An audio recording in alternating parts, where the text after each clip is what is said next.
పశ్చిమ గోదావరి జిల్లా నరసాపురంలో నామినేషన్ పర్వం ఊపందుకుంది. శాసనసభ్యులు ముదునూరి ప్రసాదరాజు తన నివాసం నుండి కార్యకర్తలు నాయకులతో కలిసి భారీగా ర్యాలీగా నామినేషన్ వేసేందుకు తరలి వెళ్లారు. నామినేషన్ పత్రాలు అందజేశారు. నాయకులతో కలిసి అధికారులకు పత్రాలు అందజేశారు. ఆర్వో కేంద్రం వద్ద పటిష్ట బందోబస్తు ఏర్పాటు చేశారు. శాసనసభ్యులు మాట్లాడారు. వైఎస్ఆర్ కాంగ్రెస్ పార్టీ అసెంబ్లీ అభ్యర్థిగా ఈరోజు ఉదయం 10:30కు నామినేషన్ని దాఖలు చేయటం జరిగింది. ఉదయం నుంచి నాకు సహకరించినటువంటి వైఎస్ఆర్ పార్టీ శ్రేణులు, అభిమానులు, శ్రేయాభిలాషులందరికీ కూడా ఈ కార్యక్రమాన్ని విజయవంతం చేసినందుకు ప్రత్యేకంగా వారందరికీ కూడా ధన్యవాదాలు తెలియపరచుకుంటూ ఉన్నా. ఈ రోజున వైఎస్ఆర్ కాంగ్రెస్ పార్టీ అభ్యర్థిగా, అసెంబ్లీ అభ్యర్థిగా నామినేషన్ వేసి ప్రజల నుంచి వెళ్తూ ఉన్నా. మే 13వ తారీఖున జరిగేటువంటి ఎన్నికల్లో ఆ నియోజకవర్గ ప్రజలందరినీ కోరుతూ ఉన్నా. మీ యొక్క సంపూర్ణమైనటువంటి సహకారం, అండదండలు, మీ యొక్క ఆశీస్సులు అందించమని హృదయపూర్వకంగా కోరుతూ ఉన్నా. ఎందుకంటే ఈ 5 సంవత్సరాల పరిపాలన ప్రజలందరూ చూస్తున్నారు. ఈరోజు జగన్మోహన్ రెడ్డి గారి ప్రభుత్వాన్ని నిలబెట్టుకోవాల్సినటువంటి బాధ్యత ఈరోజు ప్రతి పౌరుడి మీద ఉంది. ఎందుకనంటే ఈ రోజున సామాన్యుడికి లబ్ధి జరిగి,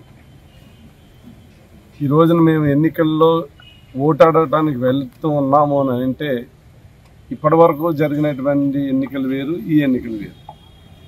ఇంతవరకు జగన్మోహన్ రెడ్డి గారు వస్తున్నాడు, నవరత్నాలు లాంటి కార్యక్రమాలు తీసుకొస్తాడు, మోసపోయినటువంటి ప్రజలకి అండగా నిలబడతాడని గత ఎన్నికల్లో ప్రజల దగ్గరికి వెళ్ళాం.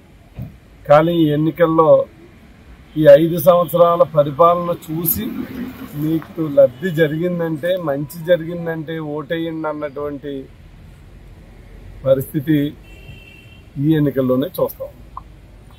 మరి ప్రజలు సంపూర్ణంగా విశ్వసిస్తూ ఉన్నారు.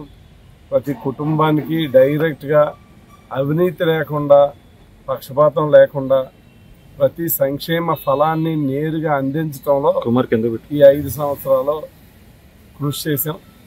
ప్రజలు ఖచ్చితంగా వారి ఆశీస్సులు ఇవ్వటానికి, జగన్మోహన్ రెడ్డి గారి ప్రభుత్వాన్ని నిలబెట్టుకోవటానికి చిత్తశుద్ధిగా ప్రతి ఒక్కరు కూడా ఉన్నారు. తప్పనిసరిగా వారి నమ్మకాన్ని రేపు మేనిఫెస్టోలో కూడా వచ్చే 5 సంవత్సరాల్లో ఏం చేయబోతూ ఉన్నామో కూడా చెప్పి ఎన్నికలకు వెళ్తాం. అందువల్ల ప్రజలు సంపూర్ణమైనటువంటి విశ్వాసం ఉంది. ఎందుకనంటే గత 5 సంవత్సరాల్లో చెప్పినటువంటి పనులన్నీ కూడా చేసి ఈ రోజున మళ్ళీ కొన్ని హామీలు ఇచ్చి మేనిఫెస్టోలో పెట్టి మేము ముందరకై ఓటు అడుగుతూ ఉన్నాం. ఖచ్చితంగా ప్రజల విశ్వాసం ఉంది.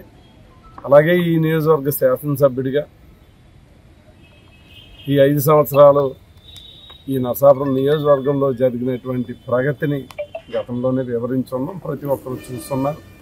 ఈ రోజున బేరీజ్ వేసుకుని ఖచ్చితంగా ఈ ప్రభుత్వానికి ఎందుకు ఓటేయాలి, ఈ శాసనసభ్యుడికి కానీ పార్లమెంట్ సభ్యుడికి కానీ ఎందుకు ఓటేయాలి, బేరీజ్ వేసుకుని ఈ ప్రభుత్వంలో ప్రతి కుటుంబానికి మేలు జరిగిందని భావించి ఈ రోజున ప్రతి గ్రామంలోని, ప్రతి వార్డులోని తక్కువ టైంలోనే అభివృద్ధి కార్యక్రమాలు చేసి ప్రజల దగ్గరికి వెళ్తూ ఉన్నాం. ఖచ్చితంగా ప్రజల ఆశీస్సులు మాకు ఎప్పుడు కూడా ఉంటాయి. ఈ నియోజకవర్గంలో ప్రజల యొక్క ఆశీస్సులతోటి, ప్రజల యొక్క అండదండలతోటి ఖచ్చితంగా జగన్మోహన్ రెడ్డి గారి యొక్క ప్రభుత్వాన్ని నిలబెట్టడంలో, నెలకొల్పటంలో, మళ్ళీ కొనసాగించడంలో ఖచ్చితంగా కృషి